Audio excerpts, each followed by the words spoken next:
And viewers, the Supreme Court today passed the much-awaited judgment on same-sex marriages and said that it will not give legal recognition to it. The Supreme Court has said that the right to marriage is not a fundamental right, quote-unquote, and hence is not inclined to strike down the provisions of the Special Marriage Act. However, the court has maintained that homosexuality is not an urban or elite concept. In fact, the court was of the view that legalization of same-sex marriages is the job of the state, and the court will not intervene.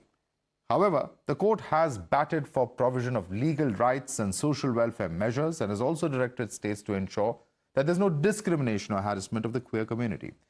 While there was unanimity on the provisions of rights for the LGBTQIA+ community, the Constitution bench was divided on the provision of rights to adoption for same-sex couples.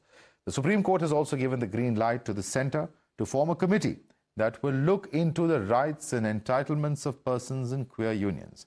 This will include looking into the inclusion of queer couples as families in ration cards and also enabling queer couples to nominate for joint bank accounts, pensions and gratuity. I think one of the things that's quite the statements, if the governments of the day could listen to every statement that came from the mouth of the CJI and everyone else over there, we actually, and if they act on that, it'll be very positive. Now the ball is in the government's court, in our elected representatives' court, that people who actually stand up for these progressive views are there in parliament. They are the ones who are representing us, and people who are not doing that, they are voted down. The elections are going to be very, very soon, and they might have the worst nightmare if they don't stand up with us. Supreme Court has issued directives to the centre and the states to ensure there's no discrimination against queer unions and their access to goods, and also ensure that public is sensitized about queer rights. While the court has stopped short of legalizing same-sex marriage, many activists today call this a landmark move for the community that will only pave the way for political parties to take it forward from here. It is disappointing for very many persons in the LGBTIQ plus communities.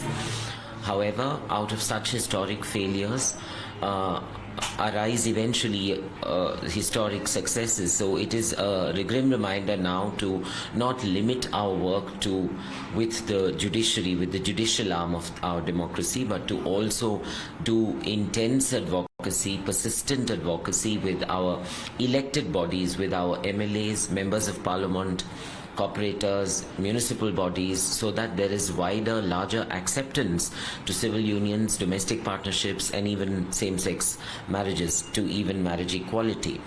Perhaps that's the way ahead, although there's no such one way. Warmly welcome the judgment. Actually, this is the first time in India that is like behalf of the LGBT community, the judgment has been revealed, and it has to be still more corrected, because we do agree like what our trans community is really necessity for it, but it is a concern of like all the LGBT community. Let's take this across to our guest joining us, Ankit Bhuptani, in fact, joining us again as activist. Ashok Row Kavi is a journalist as well as an LGBTQ rights activist.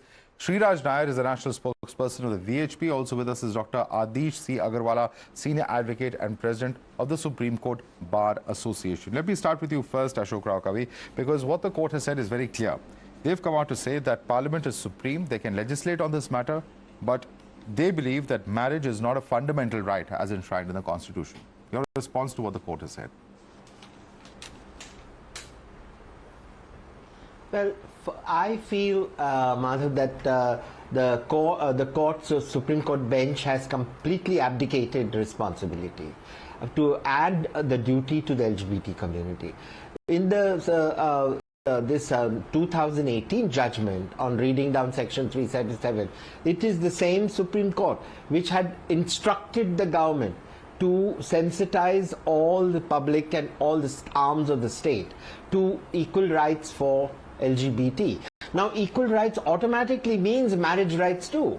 If heterosexual people have the right to marry, then automatically it means that LGBT people also, the communities also have a right to marriage. Now, they are saying this right exists, but it is for the state to accept it or not accept it. If you read the judgment, the fine print, you'll find out that they say, yes, we accept this, that there such a right exists, but we can't give it to you. What does this mean? It means it has abdicated its right on the equality marriage, which should have flowed directly from the 2018 judgment. You know, and what I see is that they're drawing back. The 3 against 2 is pretty clear. I mean, the Chief Justice is in his own sweet way talks about what rights we should have, what should happen, what is happening, but he's not talking about matters like, do you have the right to marry or not? Those things are just not in place. No, so he says it's not a fundamental right. But let me get in a response. Let me get in a response from Sriraj Nair. Just a second, please. Sriraj Nair, you heard what Ashok Row Kavi is saying. He is disappointed. He feels that the court has not lived up to its responsibility. But it is also a fact that one of the arguments against the petitioners is that this is an urban or an elite concept. And that argument has been completely demolished by the Supreme Court. Virtually every judge has said it's not an urban or an elite concept.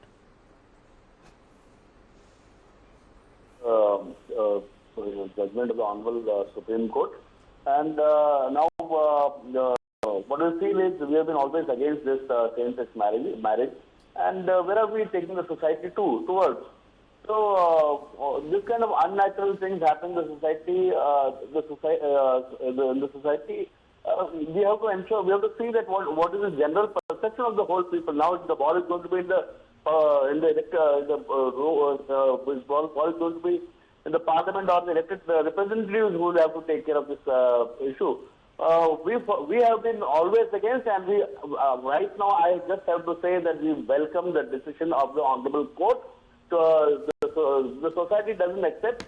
Some few individuals wanting this kind of weird thing is not done, and the Honorable taken cognizance of the aspect and have said that it's not going to be possible. But it's not weird. That's what the court is saying. It's not weird. It's not urban. It's not elite. You must have perused what the court is saying. The court is saying there is some amount of merit in what they are saying, but they have said that it is not something that they fundamentally accept. The government can legislate. Amongst the people, any decision that has to be taken, it has to be with the general view of the masses. Now, if it is not the urban thing, then what is the mass thinking about this kind of same-sex marriage? That also has to be taken into consideration. That's what I say. Ankit Bhuptani, would you like to respond to Mr. Sriraj Nair?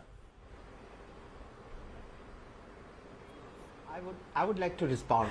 Thank you so much for having me here. The learned Ankit, lawyer please. Ankit, has really not read the judgment of the Supreme Court, which has just come out. Maybe they have not. Go ahead, Ankit.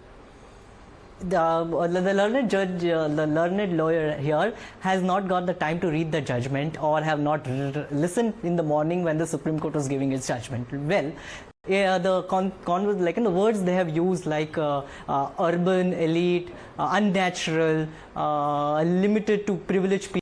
None of this exists in the Supreme Court's judgment today. Let me enlighten my friend here on a panel, as a co-panelist, and all of your audience. What Supreme Court is essentially telling us is that it is not an urban elite concept.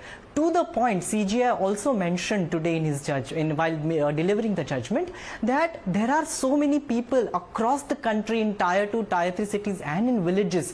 They may not be aware of the English terminology, what is gay, lesbian, bisexual, transgender, but Koti, Hijra, all of these Indic identities and words always existed. They already are aware of these terminologies, and there could be people who may not be aware of the terminologies. Terminologies does not accept or reject my identity. I was born as gay. I discovered myself being different even before I understood what is the term GAY meant. So it is not an urban elite concept. Supreme Court is not at all saying that. What essentially Supreme Court is telling us today by its judgment is that the making of the law or ending of the law is the Parliament Act and not a Judiciary Act. Yes, that's the point that has been made by the court. I agree with you. That's exactly what the court has said. But we'll discuss this. We're just going to slip into a quick break. We'll be back with this discussion in just a few minutes. Stay with us. Welcome back. Discussing the verdict that's coming from the Apex Court as far as the same-sex marriage judgment is concerned. Let me go across to Dr. Adish Agarwala, Senior Advocate and President of the Supreme Court Bar Association. Mr. Agarwala, now we know what the court has said in terms of forming a committee to look into the LGBTQIA plus community's requirements to prevent harassment, and that committee will be under the aegis of the Cabinet Secretary. But there's no time frame given. And the fact that 5 years ago, when the 377 judgment came out, which had decriminalized homosexuality, at that time as well, there were several safeguards, there were several suggestions that had been given to administration. The fact that the court today has had to pretty much repeat several of those raises some serious questions as to why the court is having to reiterate it and whether the government is really serious in terms of implementation, both at the center and the state levels. See, it is a committee under the chairmanship of Cabinet Secretary will be appointed that will look into the problems, whatever this community will be requesting the government, it will be considered, and that committee will submit its report to the government. And government is entitled to see whether these recommendations can be implemented or not, whether that is in the interest of the country or not. It is not mandatory that whatever the committee recommend to the government is duty bound. No, it is not. So anything, it is good that the Honorable Supreme Court has given the choice, has asked the government to constitute the committee to look into the problems of this community. Okay. But yeah, we'll have to leave it there. Dr. Agarwal, I'm sorry, completely out of time. Sriraj Nair, Ashok Row Kavi, Ankit Bhuptani as well. I'd like to thank all of you for joining us this evening. We have to slip into a quick break.